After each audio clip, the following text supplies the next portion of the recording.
The book of John chapter 2. The next day there was a wedding celebration in the village of Cana in Galilee. Jesus' mother was there, and Jesus and his disciples were also invited to the celebration. The wine supply ran out during the festivities, so Jesus' mother told him, "They have no more wine." "Dear woman, that's not our problem," Jesus replied.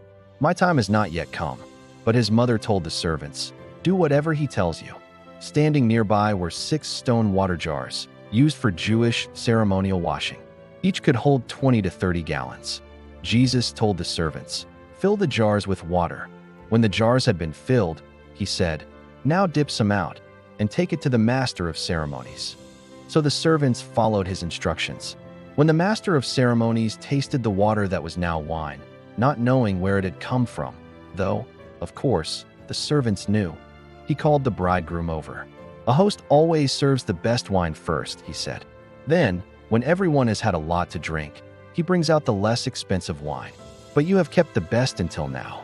This miraculous sign at Cana in Galilee was the first time Jesus revealed his glory, and his disciples believed in him.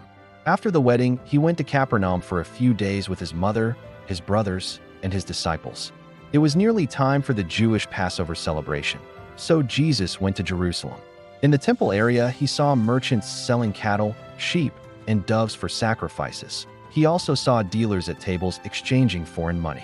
Jesus made a whip from some ropes and chased them all out of the temple. He drove out the sheep and cattle, scattered the money changers' coins over the floor, and turned over their tables. Then, going over to the people who sold doves, he told them, "Get these things out of here. Stop turning my Father's house into a marketplace." Then his disciples remembered this prophecy from the scriptures. "Passion for God's house will consume me." But the Jewish leaders demanded, "What are you doing? If God gave you authority to do this, show us a miraculous sign to prove it." "All right," Jesus replied, "destroy this temple, and in 3 days I will raise it up." "What?" they exclaimed. "It has taken 46 years to build this temple, and you can rebuild it in 3 days?" But when Jesus said this temple, he meant his own body. After he was raised from the dead, his disciples remembered he had said this, and they believed both the scriptures and what Jesus had said. Because of the miraculous signs Jesus did in Jerusalem at the Passover celebration, many began to trust in him. But Jesus didn't trust them because he knew all about people.